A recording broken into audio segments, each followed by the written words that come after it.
చెంచా యుగం చెంచాగిరి ఈ మాటలు విన్నారు కదన్న.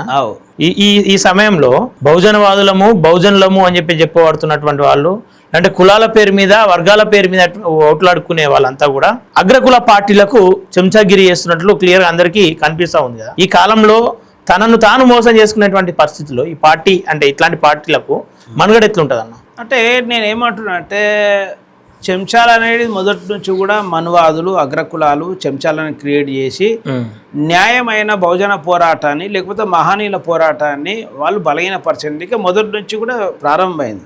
ఫర్ ఎగ్జాంపుల్ వీళ్ళందరికీ గురువే గాంధీ గారు అని చెప్తాను నేను. ఎట్లా గాంధీ గారు అని చెప్తాను నేనంటే భారతదేశంలో అసలు మనకు ఓట్లక్కే లేవు. ఎస్సీ ఎస్టీ బీసీ మన ఓట్లకు లేవు కదా, లేనే లేవు, మీకు తెలుసు కదా. అయితే భారతదేశంలో కమ్యూనల్ అవార్డు బాబాసాహెబ్ అంబేద్కర్ ఇంగ్లీషులతో కొట్లాడి 2 ఓట్లు సాధించిండు దళితులకు. 1 ఓటు మీద వాళ్ళు పోటీ చేయొచ్చు, వాళ్ళకు వాళ్ళు వేసుకోవచ్చు.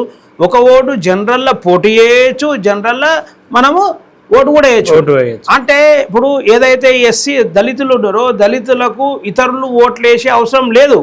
అక్కడ ఈ గెలిచిన అభ్యర్థి 100% దళితుల గురించే కొట్లాడే పరిస్థితి ఉంటుంది. అందులో పాటు ఇంకోటి జనరల్ కాన్స్టిట్యున్సీలో కూడా మళ్ళీ దళితులపై ఇతర వర్గాలన్నీ ఆధారపడే పరిస్థితి ఉంటుంది. ఇది గమనించిన గాంధీ గారు ఈ దేశంలో మొత్తం కూడా కమ్యూనల్ అవార్డు కనుక కొనసాగితే ఈ దేశాన్ని దళితులు పాలించుకొని అగ్రవర్ణాలు కూడా వీళ్ళపై ఆధారపడే పరిస్థితి ఉంటుంది. కాబట్టి దేశం మొత్తం కూడా ఈ అణగారిన వర్గాల చేతులకు పోయే అవకాశం ఉందని ఆయన ఆ స్వతంత్రం కోసం ఎప్పుడు కూడా ఆమరణ నిరాహార దీక్ష చేయలేదు.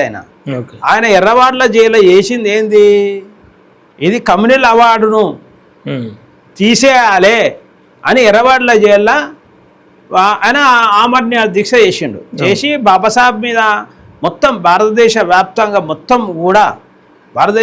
మొత్తం అంబేద్కర్ ప్రెజర్ తీసుకొచ్చి కొట్టనీక ప్రయత్నం చేసి ఆయన మొత్తం కూడా అంటే నిరసనలన్నీ కూడా చాలా ఇబ్బందికరమైన వాతావరణాన్ని క్రియేట్ చేసి ఫోర్స్ చేసి బాబాసాహెబ్ అంబేద్కర్ ఒప్పుకునేటట్టు పూనా ప్యాక్టు అంటాం మనం దాన్ని ఒప్పుకునేట్టు చేసి ఆ రోజు అంటే రిజర్వేషన్ల ఎస్సీలే పోటీ చేయాలి, లేక ఓట్లు అందరేయాలి.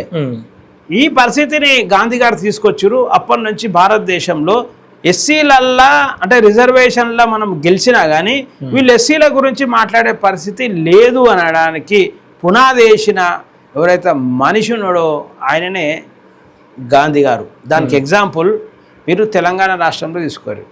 కాంగ్రెస్లో ఎస్సీలు గెలుస్తారా లేదా? టీఆర్ఎస్లో గెలుస్తారు, బీజేపీలో కూడా గెలుస్తారు, అవునా? బీసీలు కూడా గెలుస్తారు. గెలిచిన వీళ్ళెవ్వరు కూడా ఈ బహిరంగంగా బయట సమాజంలో ఎస్సీలపై బీసీలపై దాడులు జరిగితే అన్యాయం జరిగితే ఎప్పుడన్నా అసెంబ్లీలో వీళ్ళు మాట్లాడంగా చూసిరా మీరు? లేదు. అంటే భారతదేశంలో ఈరోజు మన వర్గాల నుంచి ఎన్నికై మన వర్గాల మీద ప్రేమ ఉన్నా కానీ మన వర్గాల నుంచి ఎన్నికైపోయి మన వర్గాల మీద ప్రేమ ఉన్నా కానీ మాట్లాడలేని పరిస్థితి క్రియేట్ చేసిన ఆయన ఈ దేశంలో గాంధీ గారు. ఆయన వారసత్వ పార్టీలే ఈరోజు కాంగ్రెసు, టీఆర్ఎస్, బీజేపీ. కాబట్టి దాన్ని ఆల్టర్నేటివ్గా అంటే భారతదేశంలో బాబాసాహెబ్ అంబేద్కర్ సాధించిన కమ్యూనల్ అవార్డుకు ఆల్టర్నేటివ్గా మాన్యవర్ కాంశీరామ్ సార్ ఈ బీఎస్పీ పార్టీని తీసుకొచ్చింది. ఎందుకంటే బీఎస్పీ పార్టీ నుంచి గెలిచినాక మాట్లాడకుండా ఉండలేము కదా. ఎందుకంటే బీఎస్పీ పార్టీ అరగాని వర్గాల నాయకత్వం చేతిలో ఉన్నది. దీనికి పూర్తిగా సుప్రీం ఎవరు? బైన్ కుమారి మాయావతి గారు. ఒకవేళ అణగారిన వర్గాలకు అన్యాయం జరిగినప్పుడు ఆ పార్టీలో గెలిచిన అగ్రవర్ణాలు కూడా దళితుల గురించి మాట్లాడిన పరిస్థితి ఉంటుంది. ఇదే మరో కమ్యూనల్ అవార్డును మన బీఎస్పీగా చూడొచ్చు అనే విషయం చెప్తున్నాను.